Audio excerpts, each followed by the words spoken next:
Hey, that is so late. Look at that. 8 minutes. 8 minutes of your lives not wasted.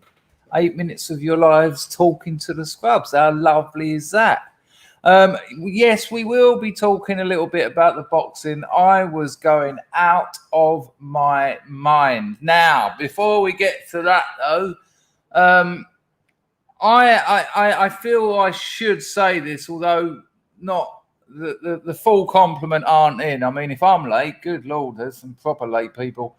I wanted to get that SUBSTACK finished last night, and I worked, and at one point, it's a story about one bloke. It's a friend of mine who died. It's not a story about, excuse about the burp. Just try and get that. Just crack on. And I thought I'd ring another mate up because there was a couple of details. I was thinking, what actually happened there? How did that actually occur? You know, I wanted to get it right. So I rang up my mate and I said, because obviously England's 6 hours early, 4 o'clock in the morning, he's going to be up 10 o'clock in the evening, Saturday night, of course. And it was like, hello. I didn't ring him up. I wasn't like, hello, Bayswater 4865. How may I help you? I spoke to him on WhatsApp and I said, oh, you remember that story with so-and-so, blah, blah. And he was like, yeah, man, wow. And then it was like, he was off his head, wasn't he, poor bloke. And then, of course, he started reminding me of loads of other things this fella got up to. And I was like, oh, I forgot about, how did I forget that? So I'm making notes. I'm taking notes. I'm thinking, I'll put all this in. Then I've gone back to the 3,500 words I'd already written, right? And I thought, oh, I've got to get these in. I've got to get these in because, you know, if you've already read my SUBSTACK, you'll know that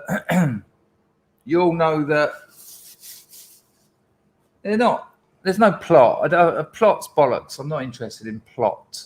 I don't care. And I just thought this, as I was trying to add these other stories, I thought this is just becoming like a list of things this bloke's done. And then I thought, and what's wrong with that? That's all a story is anyway. That's all a story is. It's just a list of things that happen. And what writers do is join them together with fluff, padding, you know. And the better the writer, apparently, the better they are at making that fluff seem like it's part of the story. And I thought, I can't be asked with fluff. I don't want to write fluff. I thought, I'm just going to write a list of things this bloke's done. So that's what I've been doing. So it didn't get finished because it was a complete rewrite. I threw 4,000 words in the bin. I kept a few very nice sentences, but I just thought, fuck it. And it works. It works because as I say all of that, I know I am saying it a little bit tongue-in-cheek. And what you actually get is a different kind of story arc because there's things that overlap in the different, what we could call sections, stanzas. Never knew what a stanza was. So you're on it. Fluffery user. You're so on it. That's excellent. Hello, Stephen. All right, Don, John, Rufus, and Wolfie. Okay. Now, hello, what's the name? Why is my phone? Now, people think I'm like the king of the overshare and that I tell you everything. I don't. I do not. I have got quite a substantial private life, and what I'm about to tell you will remain private. But the running around I had to do this morning, and if I don't appear streaming tomorrow, I'm in big trouble. It was nuts. LC350, hello, Linda. So where were we? The story. So the reason I'm telling you all that, I do not expect you on the old Sunday Relaxatron to sit back and particularly enjoy that information. But the upshot was I ended up going to bed about 5:45 in the morning, and I set my alarm for 10:30. 6, 7, 8, 9, 10. So I've had about 5 hours sleep, and the energy that I expended watching the Fury Wilder fight, I was going nuts. I was shaking. I so wanted Fury to win. Deontay Wilder is an unpleasant person. He's a horrible piece of shit. He's a real nasty bloke. And even after all the, most boxers, they give it all the chat. It's good for the sport. All that smack talk, they call it. I call smack talk something completely different. It's this. Even after this third fight, now the first fight, they've had 3 fights. First one was a draw. It wasn't. Fury won, and everyone knows it. Everyone knows Fury won. Second fight, Fury won, and this one he won. And it was this fight was one of the best fights I've seen in a long while. I'm going to hold back and say one of the greatest fights, because when you're in that sort of post-fight adrenaline, which I kind of still am, you're all over it. I'll have to watch it again before I put it in the league of like Eubanks Watson. That was an incredible fight, and obviously your classics. But parts of it were like a Rocky film. I shit you not. I think Deon Wilder hit the canvas 3 times in that fight, and Fury went down twice. And that was all in, I think, the first 4 or 5 rounds, if I remember rightly. But I was screaming my head off. And when he put him down the first time, I was just screaming. And all the neighbours come out on this little balcony. They'll come out to see if I was all right. And then that last knockdown, he absolutely clumped him. And Wilder put on weight for that fight, right? But Tyson Fury was still 40, I think about 40 pounds heavier. Now, he's about 6'7", Tyson Fury. I mean, Wilder ain't a short ass for sure. But when you're carrying that much extra weight and you get a proper contact, flop, you could tell, you could tell that Fury knew he'd won. The ref kind of game over. Listen to this. I haven't seen this. I've seen it about once ever before. As Wilder was going down, the ref tried to stop him hitting the canvas. I've never seen that. I think I've seen it. Well, I keep saying never. I think I've seen it once before when the bloke was just out cold and his knees went and he just sort of fell down. So it was obvious it was over, but it was already like someone switched the lights off before he went down. But that's a bit dodge, really, isn't it? A referee going in and sort of putting his hands under him so that he doesn't hit the canvas as hard as he's going to. Because if he had got up, I'd have been a bit pissed, because that's part of a knockout. Part of a knockout is when your head hits the deck. But Fury knew. Fury ran and jumped up on the corner as he was still going down. It was fantastic. If you're even mildly into boxing, you've got to see that fight. If you missed it, you've got to see that fight. And of course, all the excuses are already coming out. Long counts. Wrong gloves. What else did I hear? Wrong gloves, long counts. Oh, rabbit punching. What, Fury? It's ridiculous. So yeah, and at the end, every time Fury's won, he's gone over to him to sort of say well done, and Wilder's just ignored him. And again, this time he went over to say well done, and Wilder just went, I ain't giving you. He said, I'm not giving you any sportsmanship or respect. Oh. That sounds very hard of you, coming from someone who just got knocked the fuck out. You can't. Excuse the lingo, but come on, man. What? Jesus. But you have to see it. If you're into boxing and you missed it, you should see it. And it was only 2 days ago that I was talking about boxing failing. because the UFC, even a UFC undercard, it's action. It's action. It's like bang, bang, bang, bang, boom, boom, boom, boom, and you enjoy it. I enjoy it. I watch UFC. It's like watching the future. It's from a different time. You've got ring girls. Like in England, this is no shit. When they used to have ring girls in boxing, on English telly, they'd move the camera off them. They'd like, no. In the UFC, when the ring girls walk down the steps, they go, and there's the beautiful Candy. And it's like, yeah, fucking right. How can any feminist stand up and say that is exploitative? You know, you're just using her for her looks.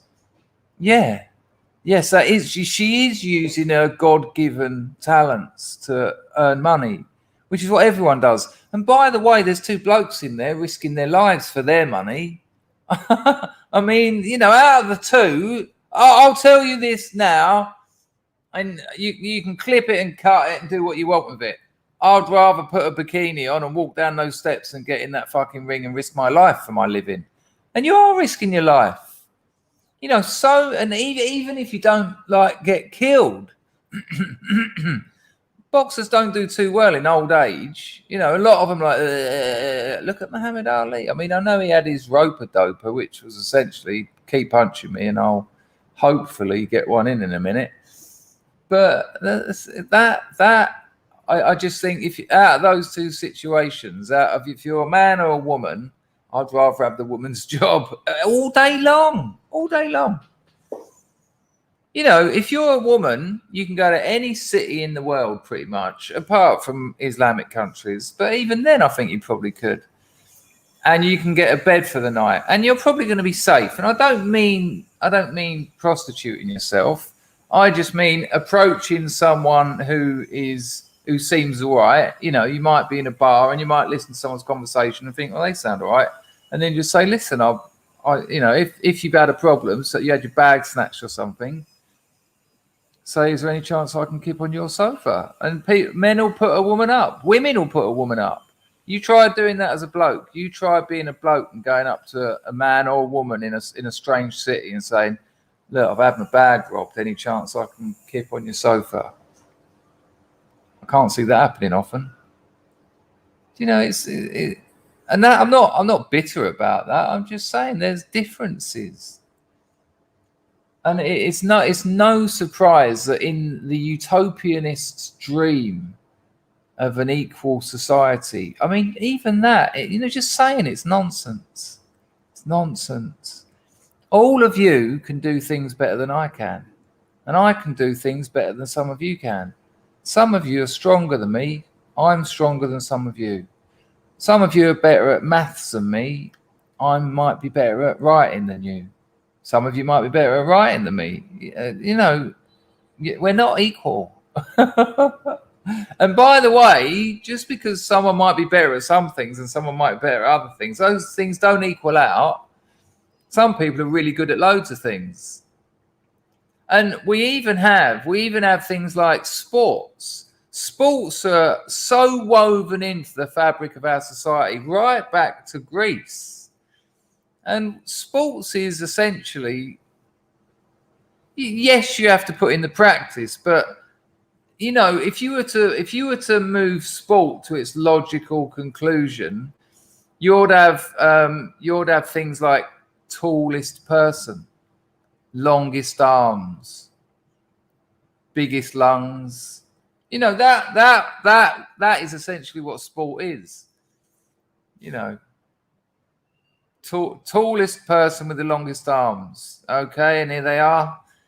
There's John Smith from England, Zaskarbaki Kaskarpo from Poland, and the judges measuring them. Oh, John Smith's coming at 7'2". The world record, of course, being 8'1", was set by Sharfo Kushenko from the Soviet Union in 16. No, not 16.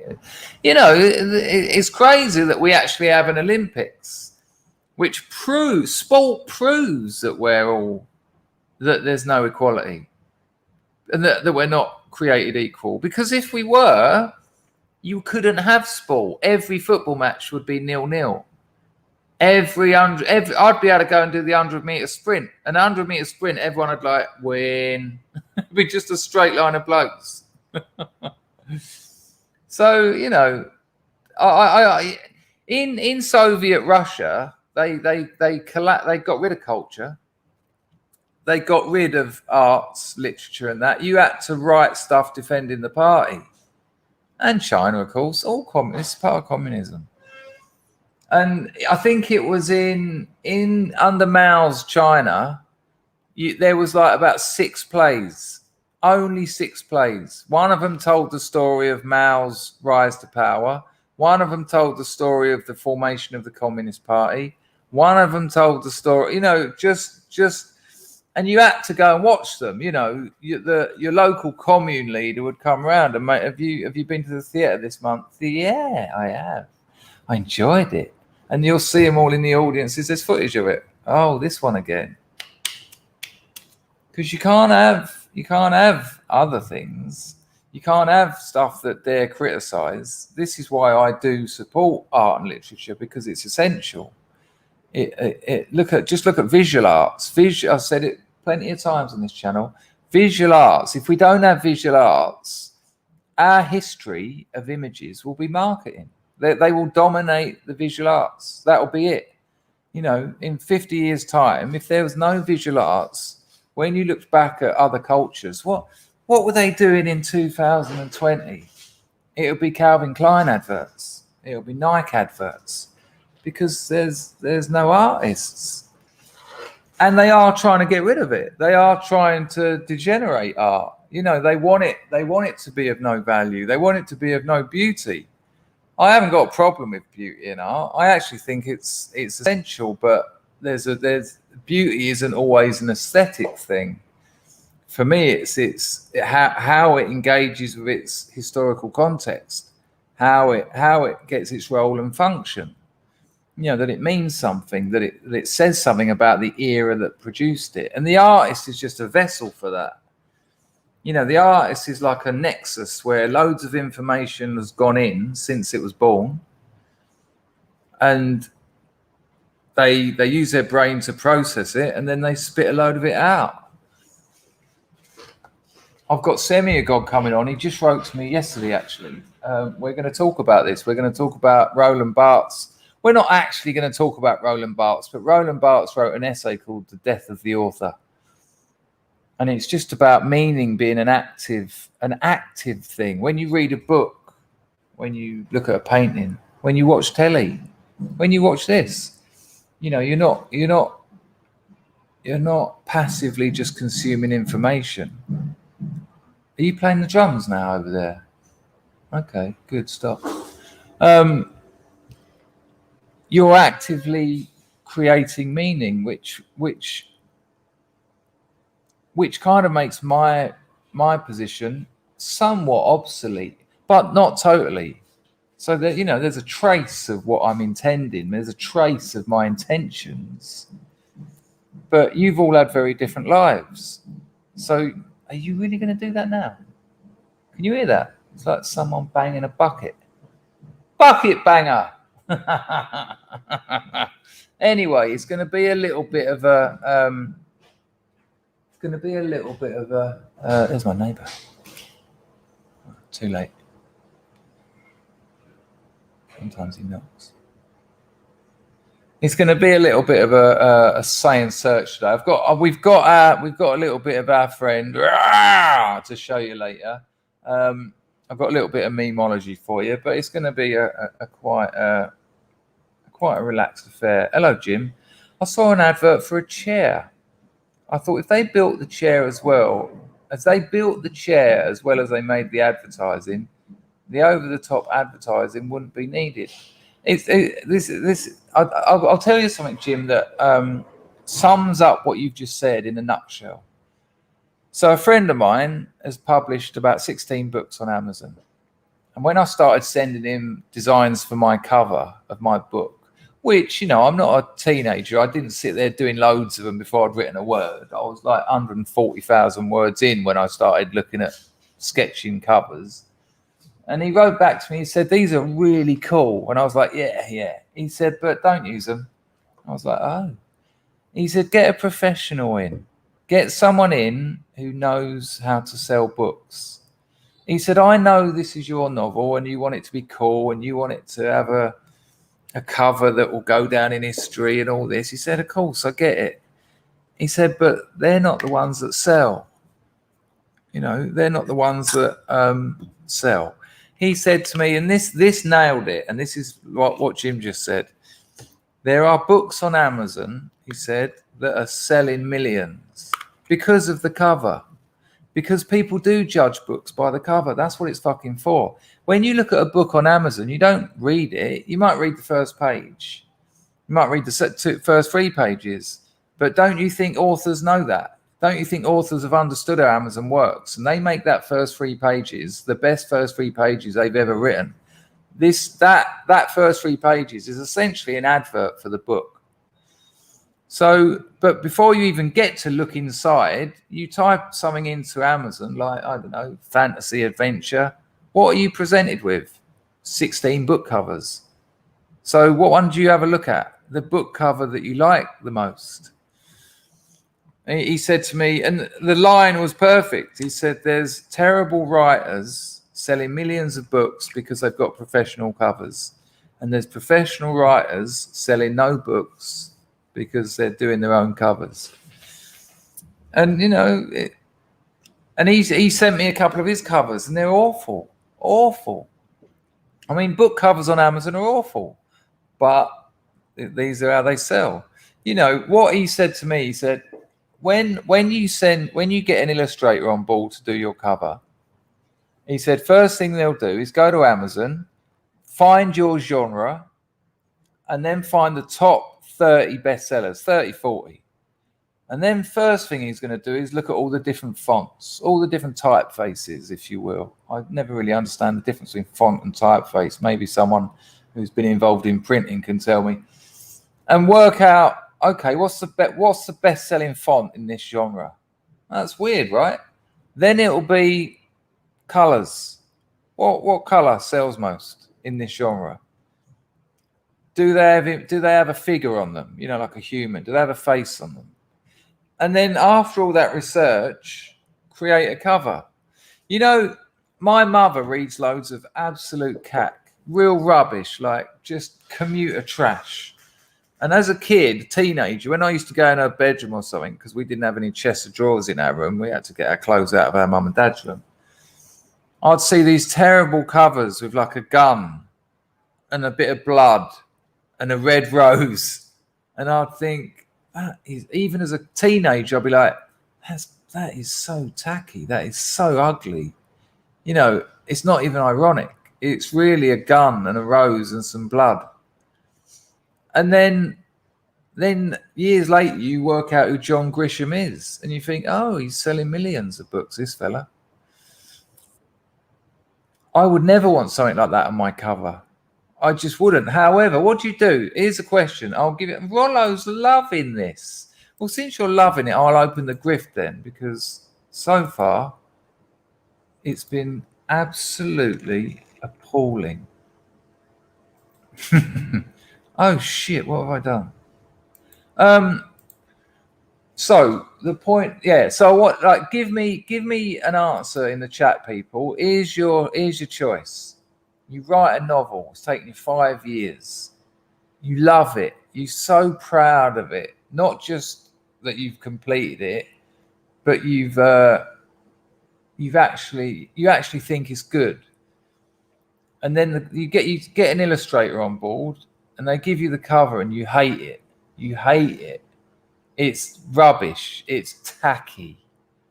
Like, you can't put spikes. You can't put David Icke and things on your covers.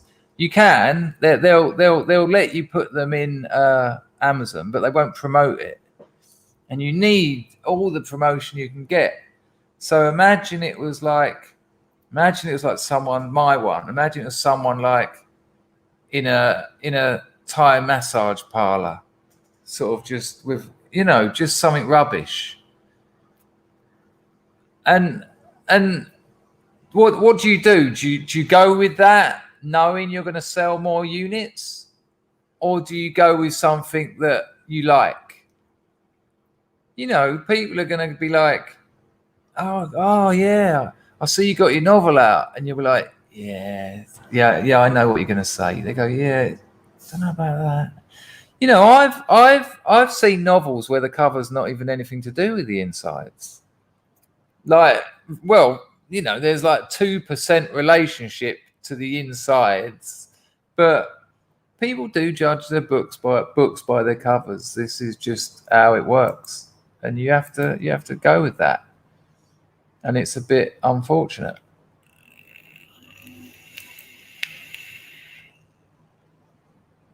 Now, and here's a little thing that kind of makes this a little bit, yeah, it absolutely was, Ian. We're going to talk about it without a doubt. It was fantastic, wasn't it?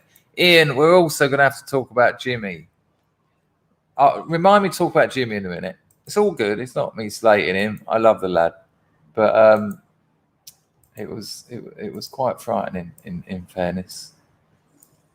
So, however, after everything I've just said, there have been unicorns, because there always are. There always are anomalies. Nice one, Alan. I was just sorting the grift of deception out, and there you were. Bosh. Good morning to you. Have you been here since the beginning, or you just turned up? I haven't really been looking at the chat. I've been jabbing, but that's very kind of you. Nice one, Alan. Mike is listening, but in the middle of applying resin sealer to a concrete floor. I've done it. I've done that. I know that's your full timer, but I've actually done it. They need it. It's like they use it in like factories and things, don't it? Because of trolleys and that, and it lasts forever. The epoxy paint is about 1/2 inch thick or something. Nice one, Alan. Right, here we go. I'll make this quick because judging by the chat, it's kind of regular OG scrubs. Super chat is the $ under there. You can become a member of the channel. There's free strata. I'll be doing live streams for all of them. That ain't happening today, people. I haven't got the energy, but I'll do them separately this week. There's free strata at different prices, and if you go to the top price, you can get in all 3 of those private streams. If you go to the second one, you can get into the bottom 2. If you go in the last one, you're going to get in that one. Okay. And entropy, link in the description. I've just put a link in the chat, and I'll pin the link to the top of the chat. And that is the grift sorted. I don't expect to get rich out of it, but I do put a lot of time, effort, energy, and passion into these streams, and it would be nice to get a few quid. Dillich says those Mills and Boon. Well, there you go. Look at them. But look at the readers of Mills and Boon. You know, and also there's a history there. But that's why they didn't change for like 20, 30 years, because you see that, you know what it is, you know what you're going to get. Bosh, bosh, bosh. You're all in there.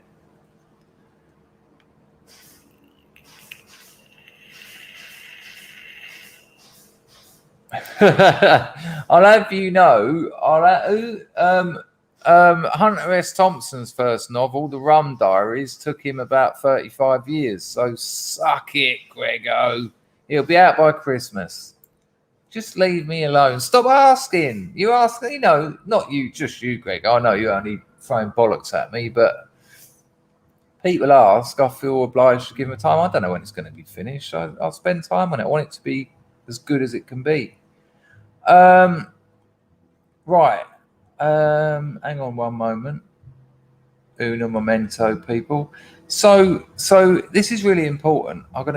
This isn't important, but I'm going to change the colours. That blue background's giving me the shivers. It's fucking hot here today, 36.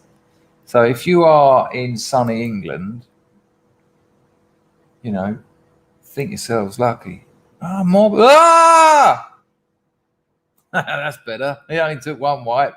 Thank you, Alan. There you go. That's it, isn't it?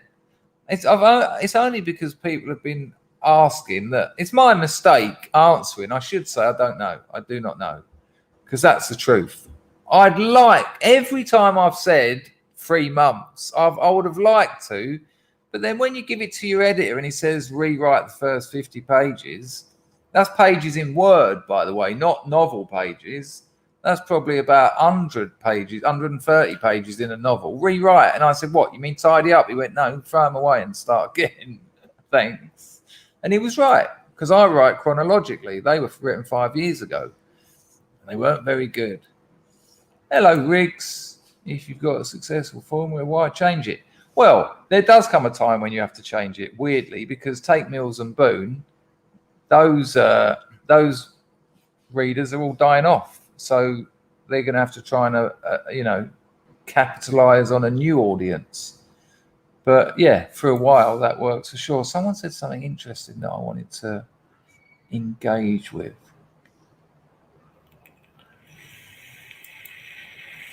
That sounds nice.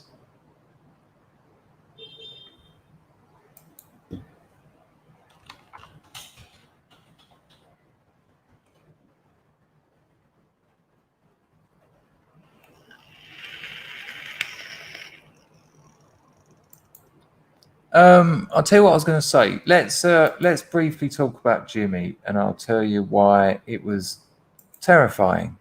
Rollo's, hello mate, thanks for that donation. He says, last year I printed a book my dad wrote in the 50s. Amazing. Was that the one you sent me? Someone sent me one. Anyway, last year I printed a book my dad wrote in the early 50s. Illustrations are cool too. I just give them away to friends and family, not sold one copy. Or if you get it on Amazon, if you want to sell some, but it's, that's a lot of work. You've got to do a lot of work. It's not that simple, but nice one, Rollo. Thanks for the donation. And well done for getting your old man's book printed. How nice is that? Really kind. So listen to this. So I'm watching Jimmy's stream, and he drops a couple of blotters. Acid, that is, if you don't know. LSD, pound, shilling and pence. And he's smoking weed in his bong, and he's free to do whatever he wants, right? And then he says this. He says, I've got a 50 milligram methadone tablet there. I'm guessing it's Viceptone or something, but that's methadone. And he says, I'll probably just do half. Now, 25 milligrams of methadone will probably kill him. I can't say that for sure, but I do remember a time in a town near where I grew up. Listen, what junkies do, they get supervised consumption of methadone. You have to go to the fucking pharmacy, you get it in a little medicine bottle, all your mum's friends are there, and you're like, yeah, no, it's lemonade. And after you've done that for a while and they've tested your piss and there's no crack or benzos or morphine or whatever, one day they go, here you go, you can take home your litre bottle of Viceptone. And you're like, fucking great. You don't have to get up every morning and run to the pharmacy. But of course, when you've got a bottle of methadone, you sell it. You sell it to junkies, so they've got a bit in the wood in case there's a drought. Because methadone will keep you from getting sick for 2 or 3 days. It does me. 20 mil meth would have kept me clean. Wouldn't have kept me clean. Would have kept me from withdrawing for 2.5 days easily. But what they also do is sell it so they can buy smack. But they won't only sell it to junkies. And this bloke he poured a load out, about 100 mil, I think it was, and sold it to a lot of teenagers. It was just like, taking drugs like teenagers do. And I think they divided it between 10 of them, and 6 of them died. 10 milligrams each. And killed them. They died, just kids. Now, admittedly, this was pre-internet. I mean, you'd hope that kids these days are going online. But that may well have killed Jimmy. It's only luck of the draw that he said on his stream today, I've got a 50 mil tablet of methadone there, and I'm going to take half. And it was only by the luck of the draw that me, Ian, and a couple of others were in there who know a little bit about that stuff, said, fuck that. No. I'd rather him not go near it. And this is where it gets interesting. I said to him, mate, 5 milligrams max, it'll be out cold. And you can always take more. You don't have to double up with opiates. Like, if you don't take enough acid the first time, if you take a blotter and it's not that strong, you've then got to take 2. But opiates, it's not like that. If he has 5 milligrams and it doesn't touch the sides, he can have another 5. But if you have 25, you can't go, oh, hang on, it's too much. I'll take, you know, it just kill you. So if it wasn't for him mentioning that, and a couple of people in the chat who knew about it, that could have killed him. And that would have been, what a tragedy, what a terrible loss. He's a lovely bloke, hilarious, interesting. You know, I love characters, and they're what they make the world go round. Individuals, great stuff. But that would have gone down as another junkie death. Now, here's where it gets more interesting, because then he said, because now, if he takes 5 milligrams, he said, I'm just going to use it to sort of come down off of acid.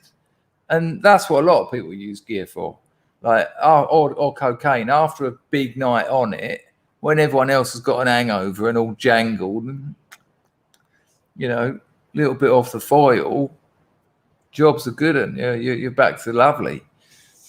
But that's how it starts. And he said, I'm not going to get into it though. He said, I'm not going to get addicted to it or anything. And I just thought, what, you don't think everyone has said that? And also, like, literally every junkie has said that. I'm not going to get addicted. No, I'm not like the others. Everyone says that. And now look at how it gets more complicated. Because if he is going to have 5 milligrams, right, he's now got 10 hits of that. And what people don't understand about opiates, especially when it's as strong as methadone, methadone is easily as strong as heroin. It's not like a little touch. It's easily as strong as heroin. This is what people don't understand about it. You take that 5 milligrams and you'll feel great. It's a painkiller, physical and emotional. This is why it's so dangerous for humans, because humans have physical and emotional pain. And when you take them away, you feel normal. You feel like normal people do, because damaged people seek out drug use. It's damaged people seek out opiates. They always end up there. Not always, but most of the time. Now, this is what they don't understand. The day after you've had that 5 mil, where you were just thinking, oh, this is the fucking life. I'll go for a walk. I'll have a cup of tea at that cafe. You'll be chatting to everyone like you never do before. Hello, mate. Do you want a cup of tea, son? Yeah, no, yeah. Oh, it's like, you know the song. It's such a perfect day. Girlfriend's on the blower. She won't be happy about this, I assure you. Darling, guess what? I'm making a video, yes. That's a lovely new top you have on there. You look beautiful. Can I talk to you later, please? No, they're beautiful. Yeah. No, really nice. No, that's not so good. Darling, I'll call you later. Stop it. How long? Oh, come on. How long? As long as it takes. I schedule for WhatsApp. Pardon? No. You, I'll talk to you about that. Me, hi. Well, wait, I'll tell you later. All right, love you. Right. Now, this is what, sorry about that interruption, but I don't like just going, I'll talk to you later. Grego, you on it. It just one, it should have just been answerer. But you can do it, you can put your own spin on it. So this is what people don't understand. So all that dum dum dum dum dum dum dum dum dum dum, you know, Oh, it's such a perfect day. Right. The day after, right, you don't go back to normal. You go back to depleted dopamine. You don't go back to where you were before you had the opiates. The next day you go depleted. Your opiate receptors have all withdrawn a little bit. So you're not able to pick up your natural opiates, your natural dopamine. You're not able to absorb it in the way you were the day before you had your little 5 mil of methadone. And that, I tell you what, that's a horrible feeling. It's depression. It feels like depression. And you can't work it out. You're like, what the fuck is up with me, man? Life's good. I've got a job. I've got a wife. I love my house. Oy, oy, oy. I've got to talk to this fella. Hello. Bong, I'm working.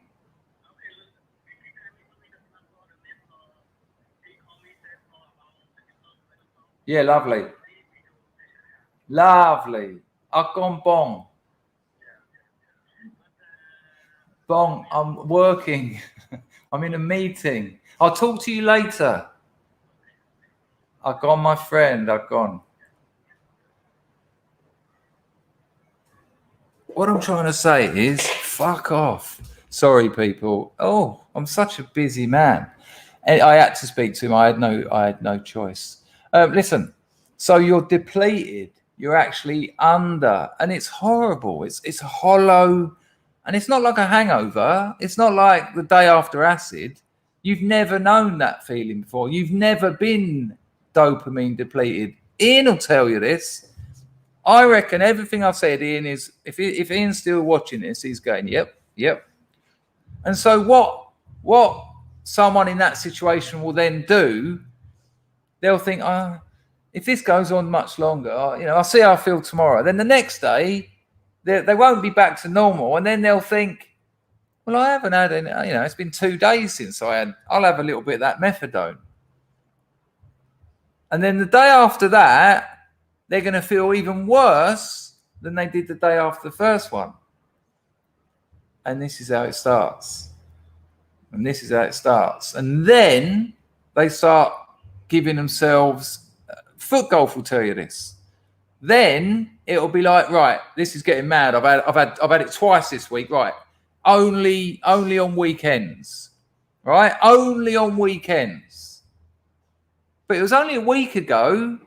You wasn't even going to do it on the regular. It was only a week ago that you just bought one and you were going to just try it. But 4 days later, you're like, only weekends. And that will become every weekend.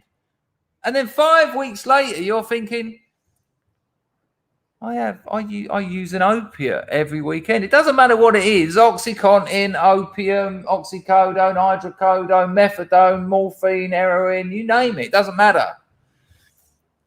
And you don't even know this is happening because you start telling yourself lies because you just can't deal with that feeling of you've lost that perfect day, and it's awful and it's hollow and it makes you cry.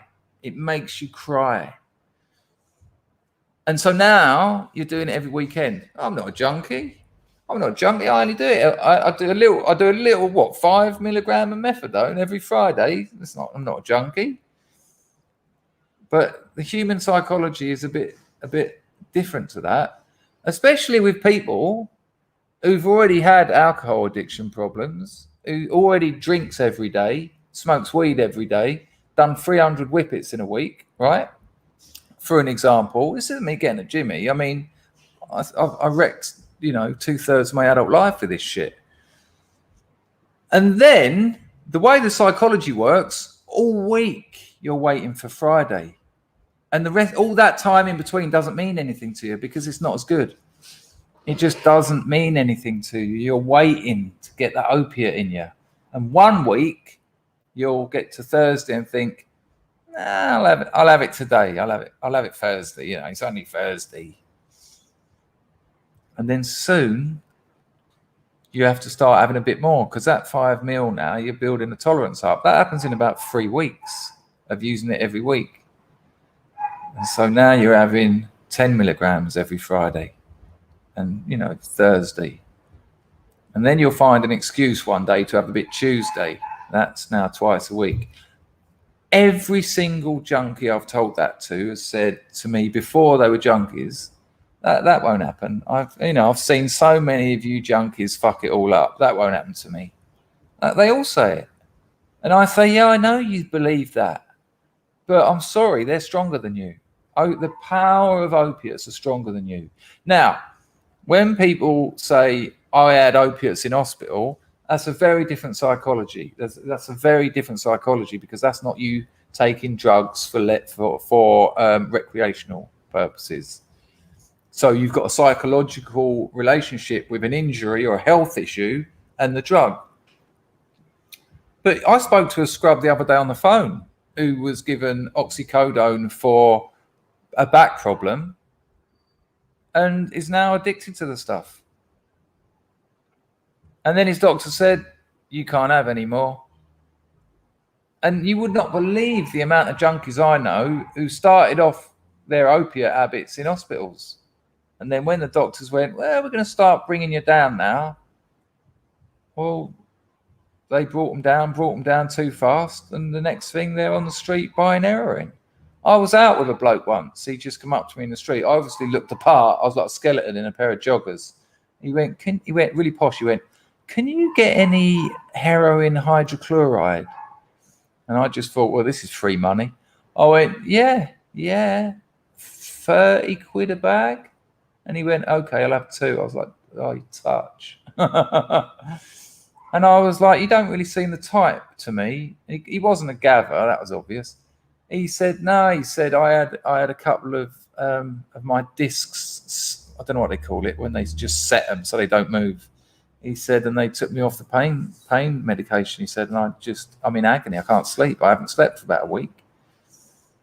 And I said, don't go down this route. Please go to the hospital. But he got his smack. And about 6 years later, I saw him at the train station and he looked the same as me. And I was like, didn't go too well. And he was like, nah. Nice one, Deadbeat Chess. He says this. That's exactly how I slipped onto gear after 30s E's and Whiz and Charlie Friday night. We'd get a bag on Sunday and slow. Yeah. So Friday night, you'll think fucking cocaine and alcohol and speed. Roll on Sunday. I want to get that gear into me. It's so powerful psychologically. Nice one, Deadbeat Chess. Not nice one. Way good one. Nice one on the donation. But yeah, people don't understand that you lose control of it. Your opiate, the human opiate system. You've got opiate receptors in your brain, the back of your spine, and your stomach.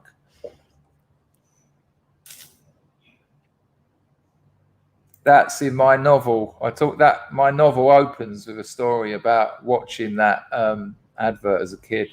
Spoiler alert. Nice one, Deadbeat Chest, for that donation. We'll have a look at that advert and then we'll get off this topic. We'll get off Tupac. Don't get off with Tupac. He's dead, you dirty. What's that called?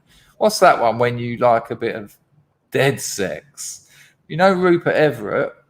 I had a cup of tea with him in Bar Italia once, and he said he knew a load of people that used to pay off people in morgues.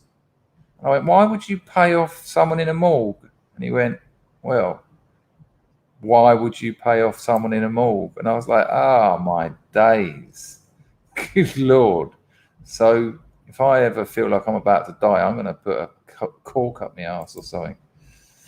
Well, there you go, Drexel. Do you know what I mean? It's tricky stuff. Hello, Lumi. Good call, VC. Right, let's have a little look at that advert. I've watched it a lot. It's pretty much the opening of my novel.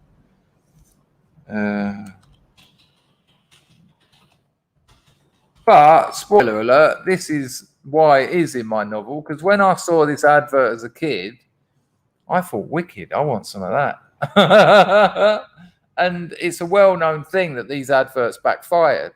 I mean, it looks like a fucking Velvet Underground video.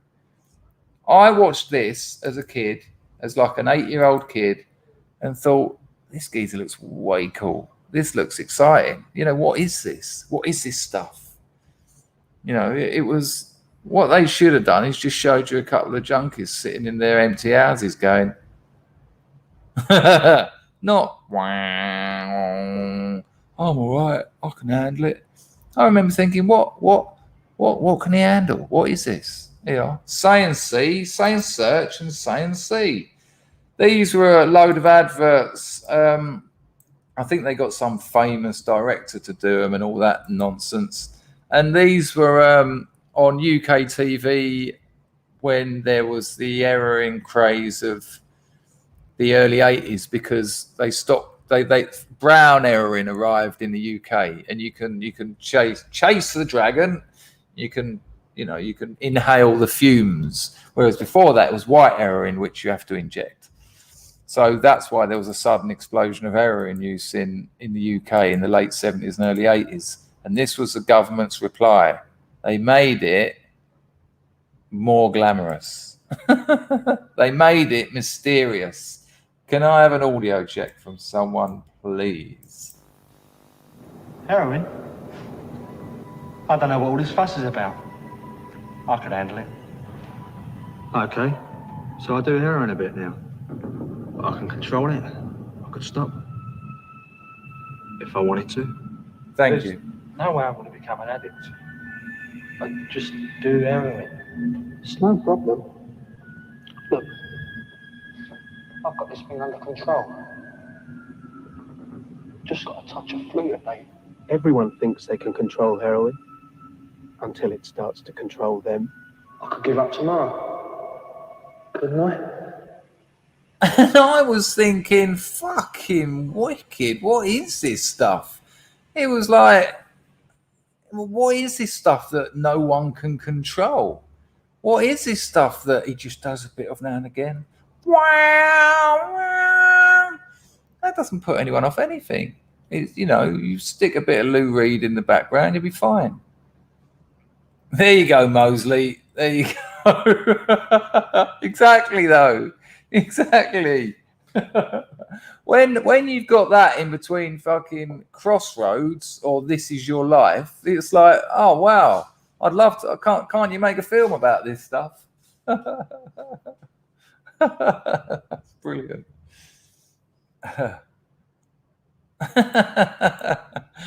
I nearly.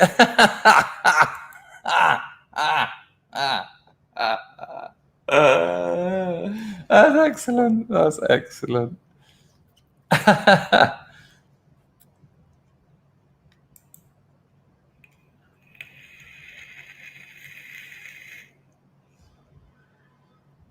There you go, broken silence. Exactly. I mean, there was a few more, but here's your problem. Here's your problem. There was a few more, and they've got pictures of people looking like shit, and it'd be like liver problems, this, that. And then you'd have doctors come on telly in debates, and they go, well, no, pharmaceutical heroin doesn't cause any of those problems. And so you're like, oh, they've lied to us again, have they? And as soon as you think they've lied to you, which they did, why am I going to believe any of their message? And it's actually a good message. Stay away from that shit. It will fuck you up. But when you find out that they just made shit up, it was like, oh, they lied. Why lie? You muddy your own water. Ridiculous bastards. So yeah, there was two of them. You've got Zamo and what was his name? What was the other little fella's name? Danny Kendall, I think. Zamo and Danny Kendall. I've served Zamo, not with Skag though. I have as well. Not drugs.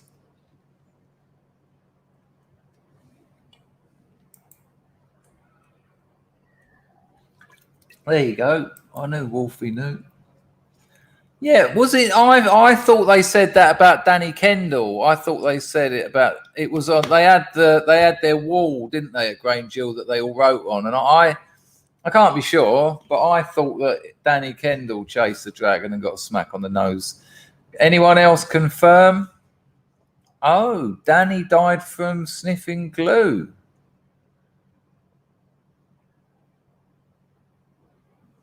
Okay, interesting. Excuse me. Gripper weren't on drugs. He was on the drug of aggression.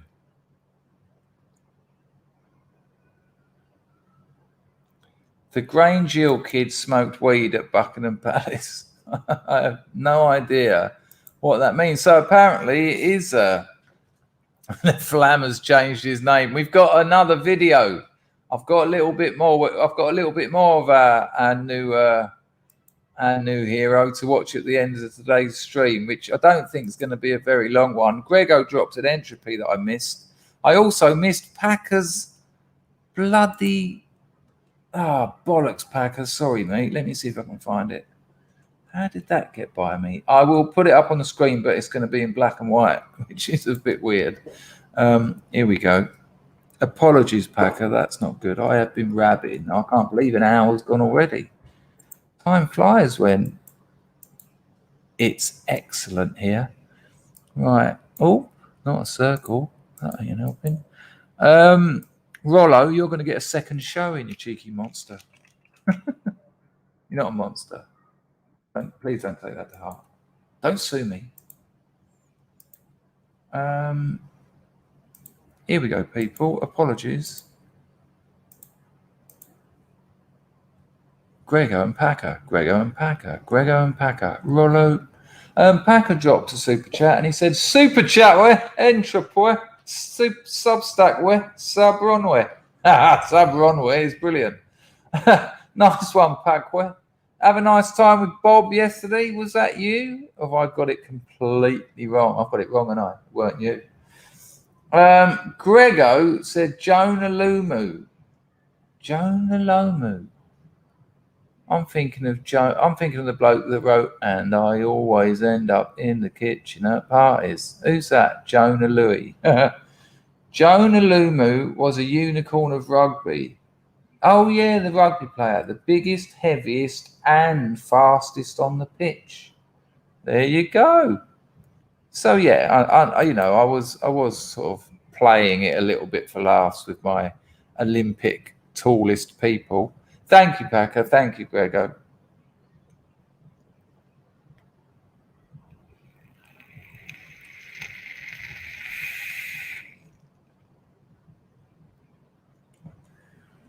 Right, hang on a minute, people. Right, I think it's time for a little bit of Memology 101 because I've got orange now. So check it. I might have to rush out at some point. It depends how long this goes on for. Listen to this.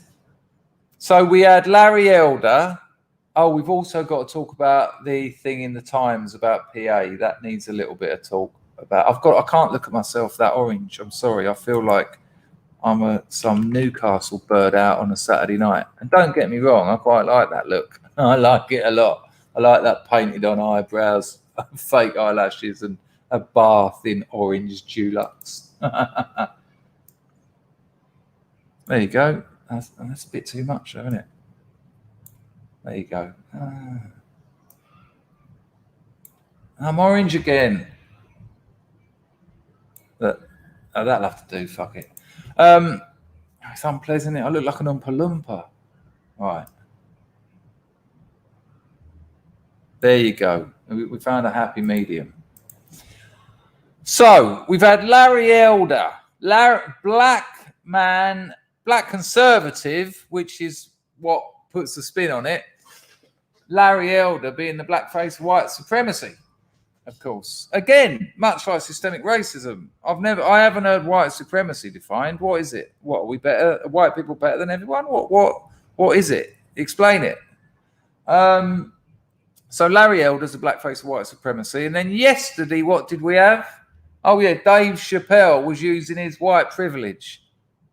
I mean, what, is he mixed race? Are you able to do that? If you're mixed race, can you use your white privilege? I really don't get it. Today's one is the icing on the turd, I assure you. You won't see this coming. Deadbeat chairs. Put a Zamo clip. All right, yeah, for sure. I know the one. I will dig that out right now. Nice one. Yeah, it's an absolute classic. The only thing is, I just wanted to say the reason I brought it up. I don't really like talking about drugs too much because a lot of people here, I know it makes them, they're not interested, and you know, I do talk about it probably too much. But after hearing Jimmy say he was going to take half of that tablet, I just thought, and that could have been him dead. Imagine he didn't say that. Imagine there weren't people in his chat who told him, don't fucking do that. Imagine one day people going, where's Jimmy? And then someone would hear, thank you, Deadbeat, for that donation as well. That's very kind of you. And for digging that clip out. You know, that would have been heartbreaking, wouldn't it? You say that, but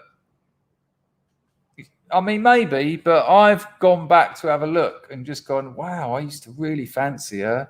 There was a much hotter one, but maybe the old nostalgia, you know.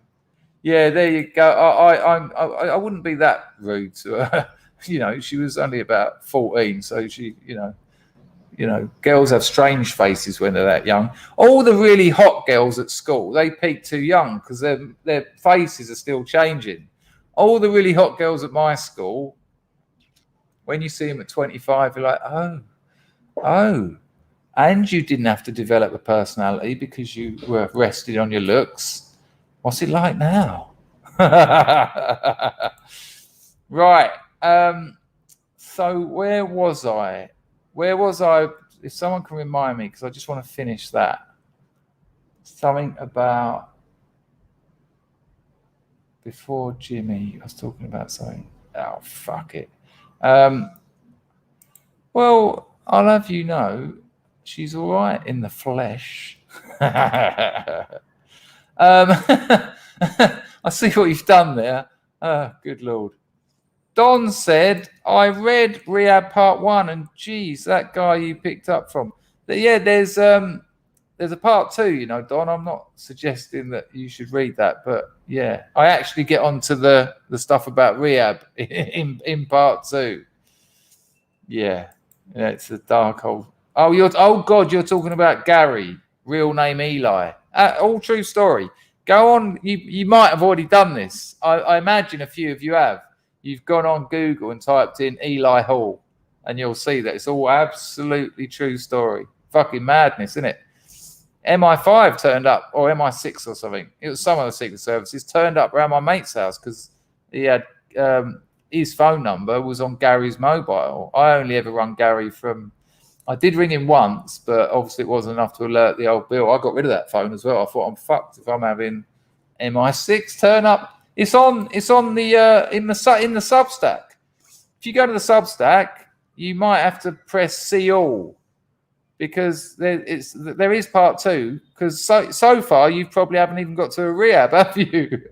So yeah, it's there. I'll tell you what, Don. I'll give you the link now because since I saw that you read it, because you give it a like, and I get told who does all that kind of thing.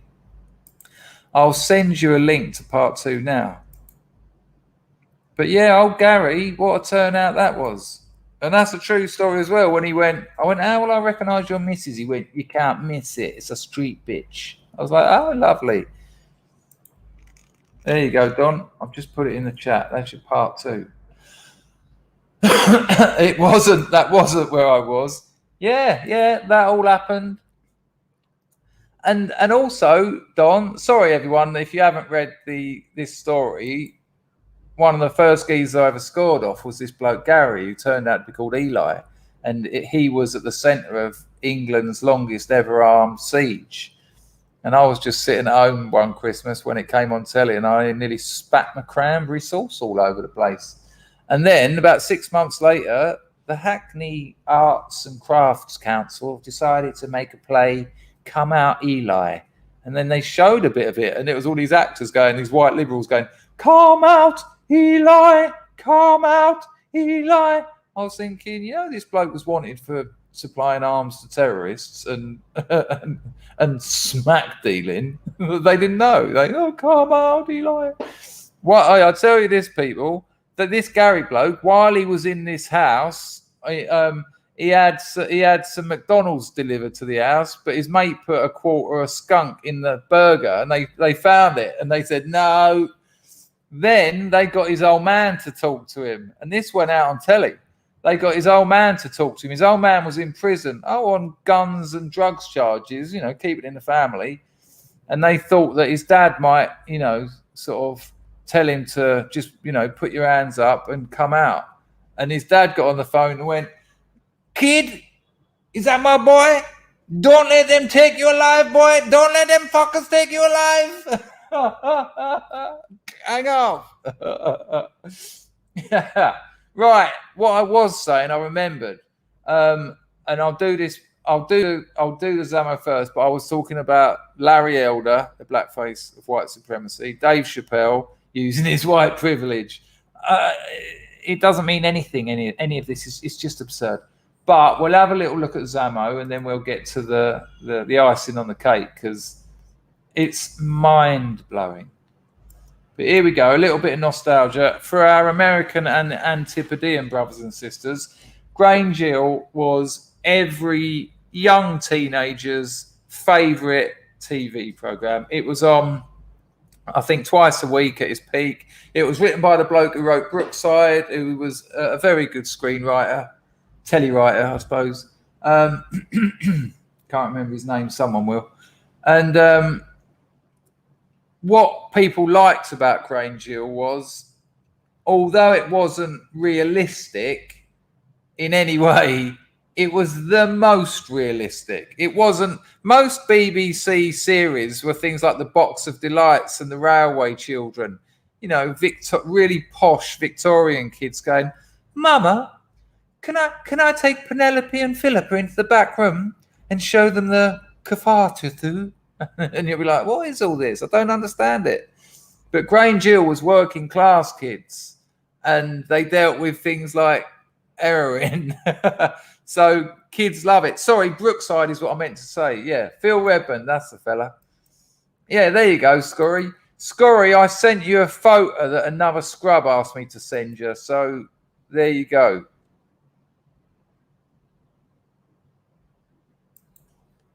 Eldritch said, as soon as you said the word Grange Hill, my brain played me that Porn Groove intro tune. What, Grange Hill?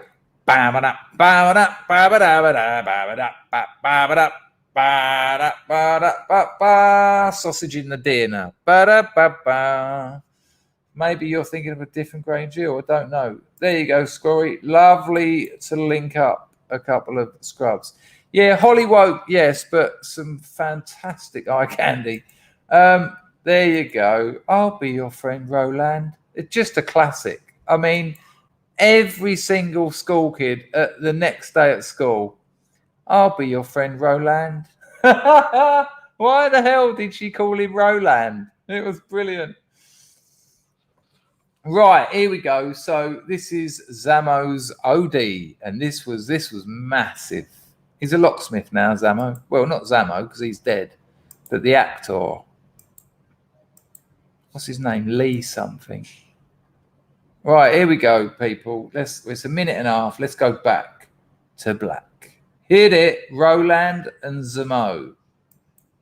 Give me a... Oh, right. Hang on. Give me... Did you hear that? Could you hear that, people? Did you hear that little just bit of jada?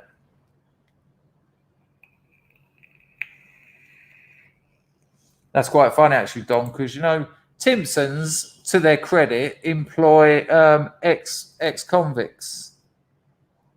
So if he did come back from the death, you could hear it. Okay, Rag's a bit low. Well, it's as high as it's going to go. you know, this will be from a VHS from like 84. So what are you going to do? I was thinking that myself, Eldrich. Do you remember sitting down in it and playing it? All those green vector graphics. Great game. Right, here we go. Excuse me. Sorry about the burp. Here we go. The final moments of Zamo's life. You know. That's all right. Glad it sorted itself out. Just don't you go getting caught like that again, eh?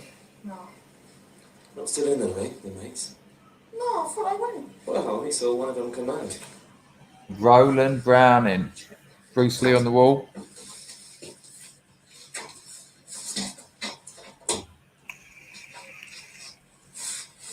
Oh, no. You all right?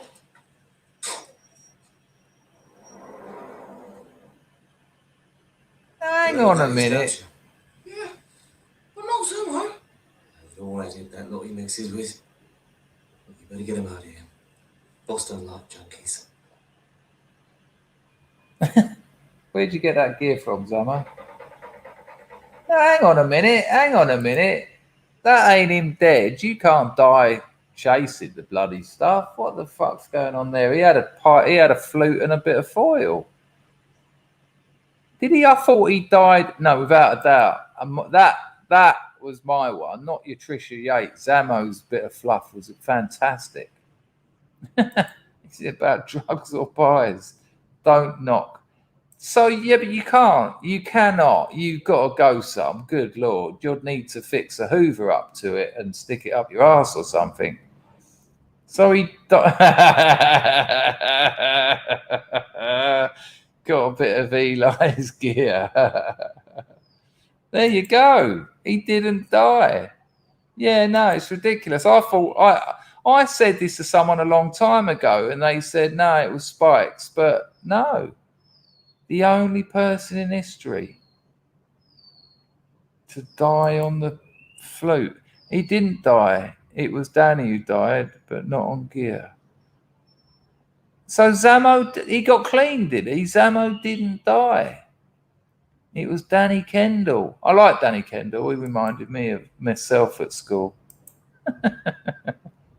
Poor little Danny Kendall. He just wanted to be himself. Right, anyway. So, I'm going to say it for the 5th time. It's lovely to have 120 people here. Be nice if a few more of you could fucking donate, you cheeky bastards. This stuff ain't free. This is gold. So, we are going to talk about the boxing a little bit. Just not yet. Larry Elder, blackface of white supremacy, and then we had Dave Chappelle using his white privilege. Now this one is a madness. Is this right? So you know, earlier in the week we talked about parents going to schools and complaining at their PTA meetings, Parent Teachers Association. It is in England. I don't know what it's called in America. Same thing. Complaining that they don't want critical race theory taught to their kids. They don't want their white kids to be told they're arseholes because it's not very nice and it doesn't do much for your self-esteem.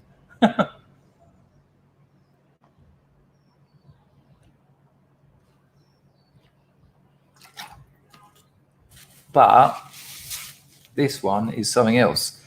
Parents who are complaining to their school boards about the teaching of critical race theory are now white nationalists. I mean, what? How'd you just say it? Just say it. That's all you have to do now. This is bizarre. Hello, Skin Scar. Good to see you, son. Check this out. I just don't know what to say about this stuff anymore. It's from our old friend Memeology 101. I always keep the ident up. If you want to follow him, you have to search for Memeology 102. But nonetheless, it's a great channel. He puts out loads of cracking content. They're just these little short clips, but you get everything you need to hear. Check this out and just be mind blown. And what I don't want to interpret it for you. But after the main bloke has spoken and said that parents opposing mandates on critical race theory is white nationalism, the bloke after him can't really put the same pieces together. It's quite bizarre. He sort of struggles to continue the narrative, because even he knows that, what? Hang on, how did you put 1 and 1 together and get Z? Here we go. Hit it. To me, this sort of rise in violence. Can I just say, basic tip, people, never, ever, ever match your pocket square with your tie. It is so not done. It is so basic. That is fursuit kind of mistake. It's gross. Look at it. Blah. Never do that. I've just realised that is almost a worse crime than saying that parents opposing CRT and mandates is white nationalism. Never do that. Oh my God. What a disgusting look that is. Anyway, sorry, from the top. To me, this sort of rise in violence that we're seeing in schools, it's just a reflection of a rise in violence that we're seeing all over the country. We're seeing it in schools. We're seeing it in grocery stores. We're seeing it on airplanes. To me, is this really about people being upset about mask mandates, or are there sort of underlying disruptive forces, white nationalists, anarchists, whatever in this country? Whatever. Well, I noticed you didn't say BLM in your list of things it could be. Whatever. Just because violence is happening in more than one place, it doesn't mean it's for the same reasons. I mean, do we think Tyson Fury and Deontay Wilder is part of this? What a ridiculous analysis. I'll take it back a bit anyway. What a totally unscientific. Anyway, continue. Look at the ally on the right. Look at that. Look at the body language of him. The woman on the left has got her eyes shut. Look at his closed mouth, the bloke on the right. Because that's him just saying, how am I meant to say that? How can I say that when I know it's not true? But he'll find a way. Is this really about people being upset about mask mandates, or are there sort of underlying disruptive forces, white nationalists, anarchists, whatever in this country, that are using mask mandates and a public health crisis to sort of wage chaos? Jason, a year ago, I think we started talking about mobilizations to polling places, and primarily we were worried about local polling locations. And we did see sort of vigilante poll monitoring, surface after the election. We saw people show up at election recounts, and that's only continued for about 10 months now. And it really encapsulates every single issue. It is. No, it doesn't. It doesn't. You've made no attempt to prove it does. Saying it doesn't make it true, I'm afraid. It did when you used to have viewers, but now you're down to about 20% of what you had 3 years ago. I'm afraid saying isn't reality anymore. But anyway, continue to struggle to support his point. It's mask, it is vaccines, it's vaccine mandates. It is anything involving the local level. And if I can say anything since January 6th is the protests and the mobilizations to violence have gone from national to local. It is. Oh, I mean, the protests on January 6th, I mean, the violence was out of hand, wasn't it? I mean, let's compare that to the riots that went on that whole year. Anyway, carry on, you utter bullshitters. Really, school boards, health officials, election officials that are facing a lot of the toughest challenges and threats to violence, and there are no resources and very limited sort of intelligence to preempt this. That's what's so difficult about this, that it's a capacity issue, and one where you're seeing kind of these national movements mobilize on very local locations. White nationalists, anarchists, whatever in this country, that are using mask mandates and a public health crisis to sort of wage chaos. What the fuck are you talking about?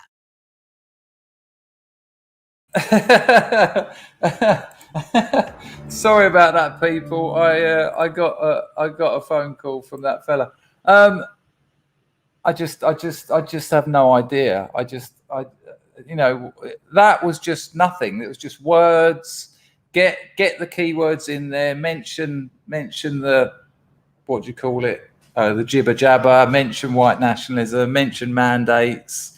Just say them, because there is still some people sitting at home going, and then they'll say those words in conversations. you know, I never wanted to say this because I used to have faith, and I still do have faith. I think I'm just getting a little bit pissed with this stuff at the moment because I read that Times article. Someone sent me. So the Times have done a hit piece on PA, and it's really frightening stuff. You know, it's just the start of making nationalism illegal in the UK. And the bloke who sent it to me, he's a scrub. I won't dox it. He said, I think this would be great for one of your deconstructions, but I'm not going to go near that. I'm absolutely not going to go near it because it's too dangerous. It's absolutely too dangerous. They're making it. They'll make it illegal. That organisation will be shut down soon, I think, and that will be a tragedy. Not just for PA, but for freedom in England. You know, just the freedom to be a dissident. You know, I wouldn't shut anyone down. I would not. I think it's you sacrifice so much. I wouldn't shut the opposite. I wouldn't shut Marxists down. I'd like to be able to debate with them, but you make such a sacrifice when you start saying no. You can't talk about that.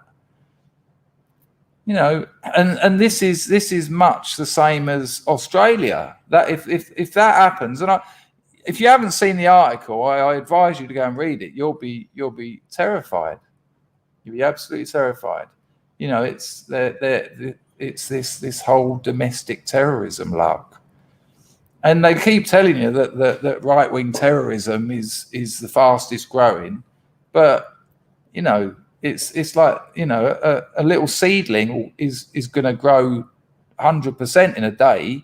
An oak tree ain't going to grow 100% in a day, but it's a fucking oak tree. And if you think about that you know, that's just lying, using statistics to lie. Fastest growing, what? It went from 1 to 2. And that's madness. And I can't get over the crime of that pocket square and that tyre and turquoise as well. Fuck me, man. There's just so much wrong in that whole thing. Anyway, don't worry. I cannot drop too many black pills. It's time to have a look at the real Danny G.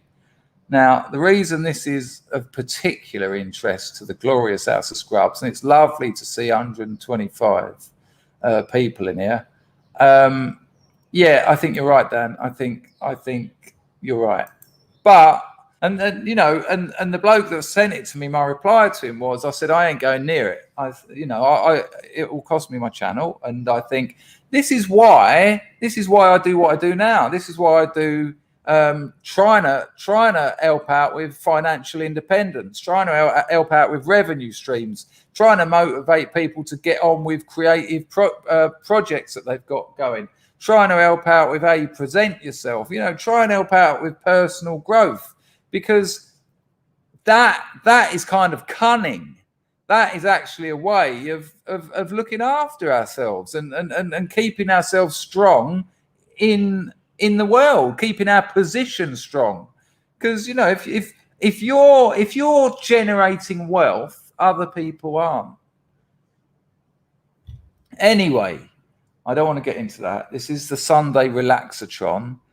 And the reason this clip is of particular interest, and thank you very much to the scrub who sent me it.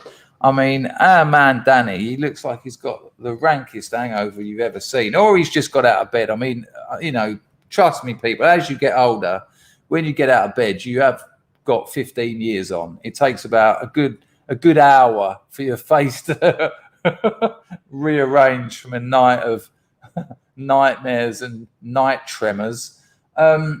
But we get to see his shield.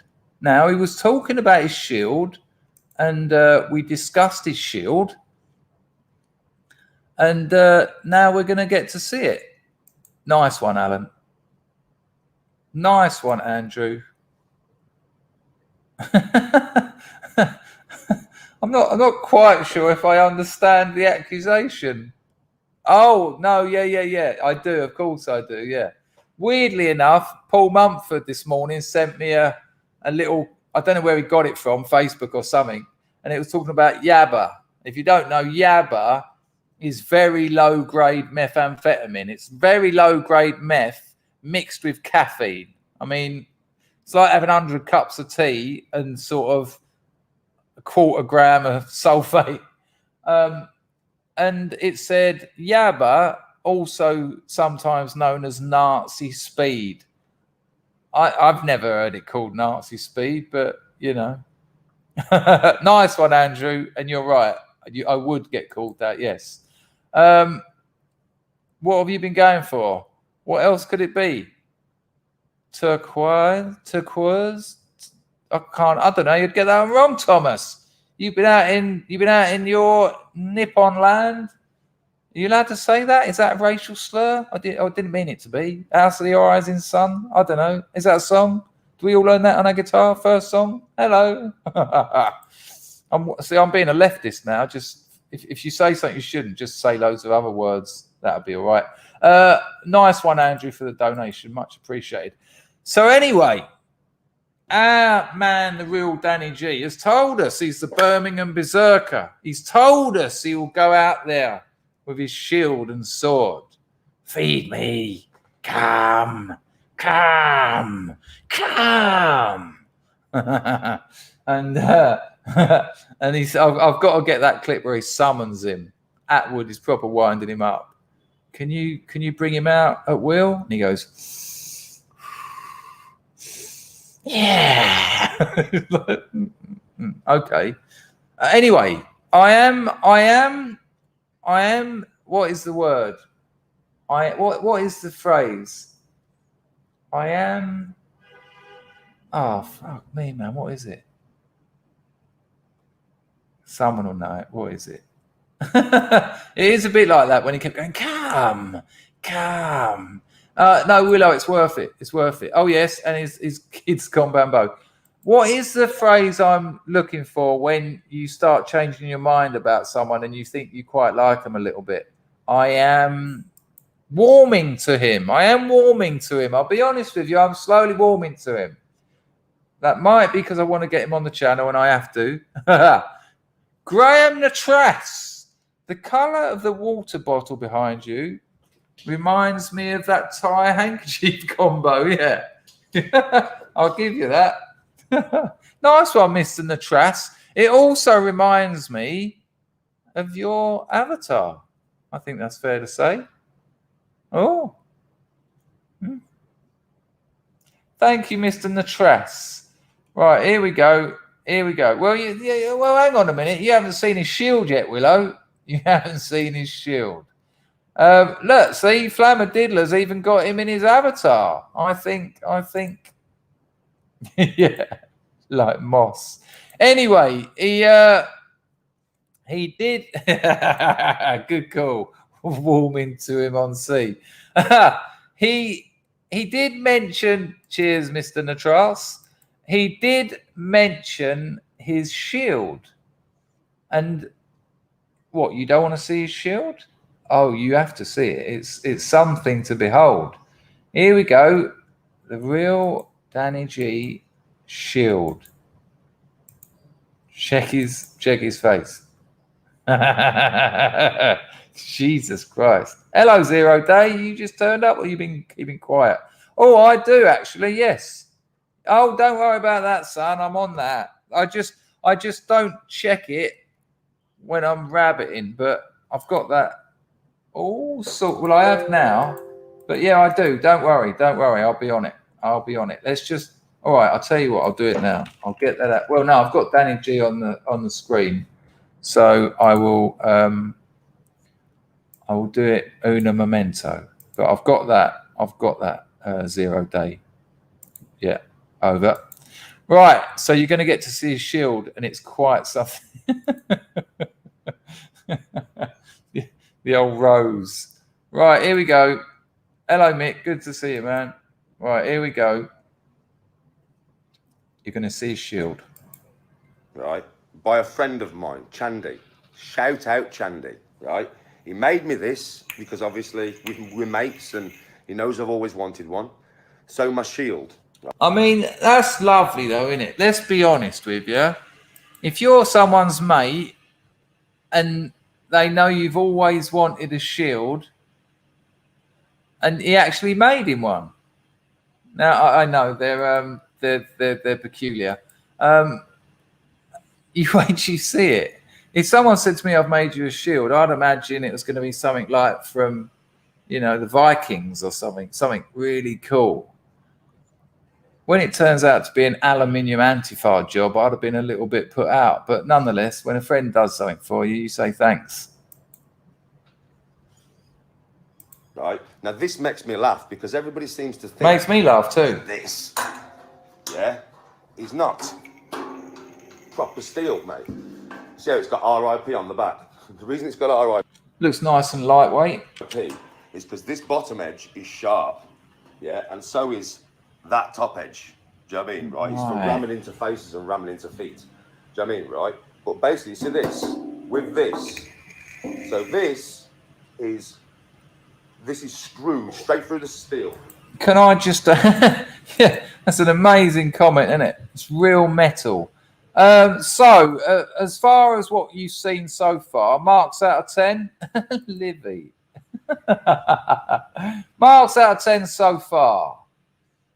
Marks out of 10 so far. I mean, he took a bit of time with the old RIP, got his lecture set out there. Marks out of 10. Come on, people. Tell me what you think about his shield.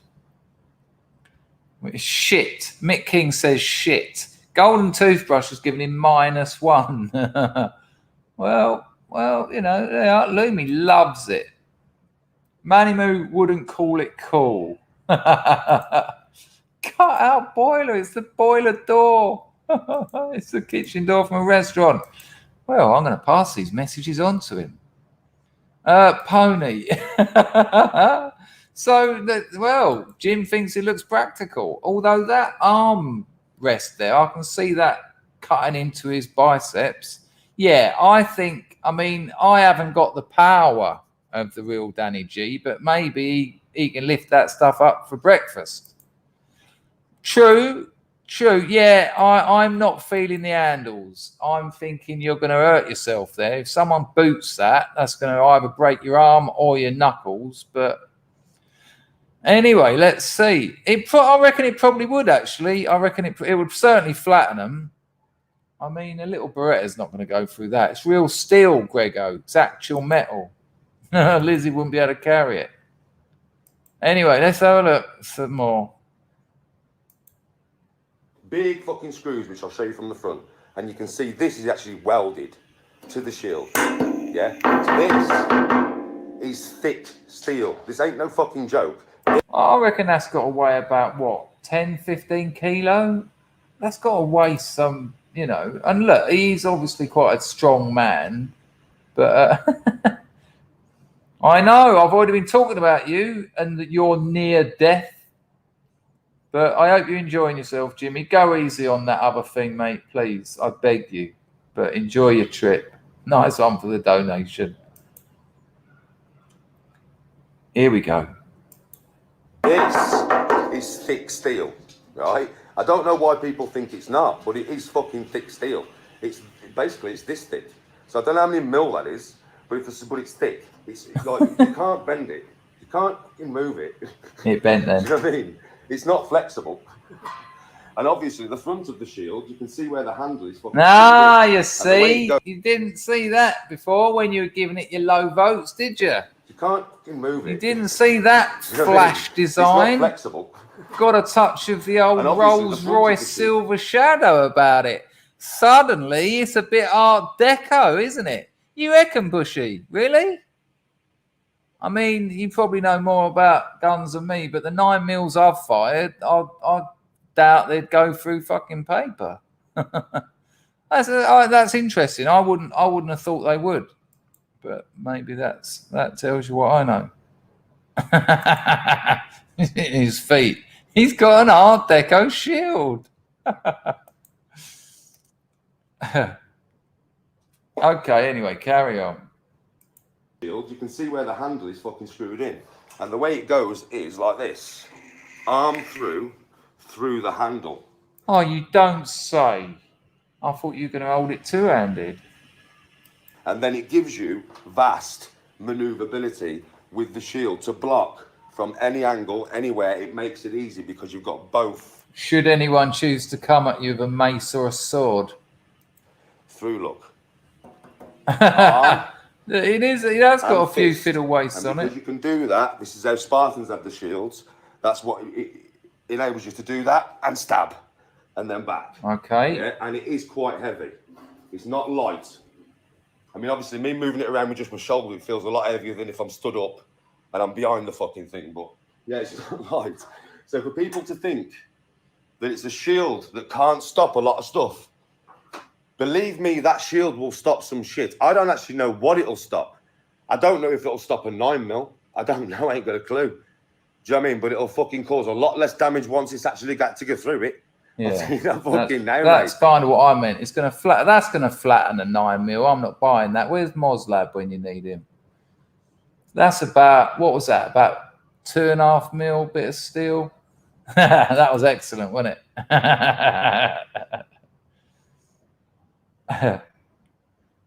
Alan, tell me what you're saying no to, because I trust you. Can that shield stand up to my William Morris bludgeon? It will stop you from getting laid. The best comment so far. That's amazing.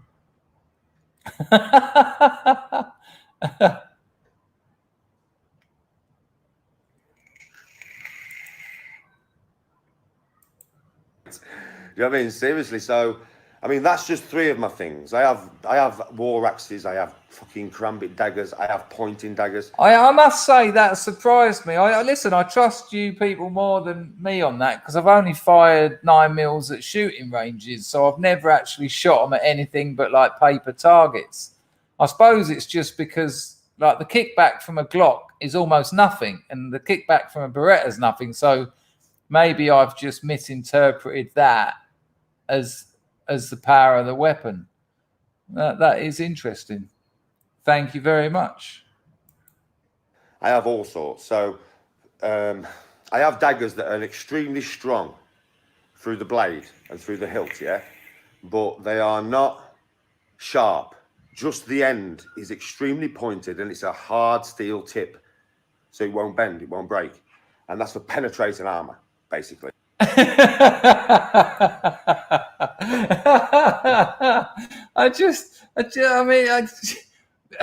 So he'll know when that geezer comes round in full plate mail, he'll know what knife to grab. The one that's for penetrating armor.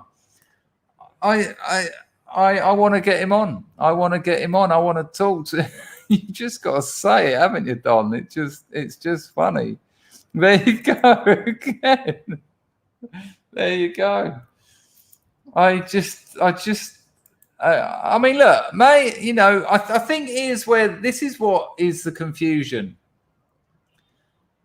Has he got an interest in weapons? That's all right. I quite like watching videos about medieval weapons and bows and things like that. And I saw a documentary that was challenging, you know, in all the movies, like movies about Agincourt, when all the longbow people come down and they fire them all up in the air and then they all sort of rain down. Well, I saw a documentary where a bloke challenged that. And he said it wouldn't have worked like that. They would have fired them at close range directly at them. And that's interesting to me. I'm not saying he's right or wrong. Maybe Rags would know a bit about that. But an interest in weapons is, you know, I like firing guns. I've done it out in Thailand countless times. But it's because it gets mixed in with his come. I want to eat your blood. And then I'm sort of thinking, are you really going to chase a gang off your doorstep with a shield and a crossbow, a child's longbow? That's where it gets confusing for me. I mean, you know, I'm not sure how you...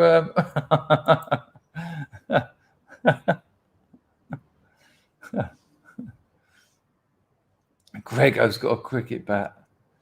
I don't know. There you go. Yeah, no knockdown ginger around there. There'll be all sorts of trouble.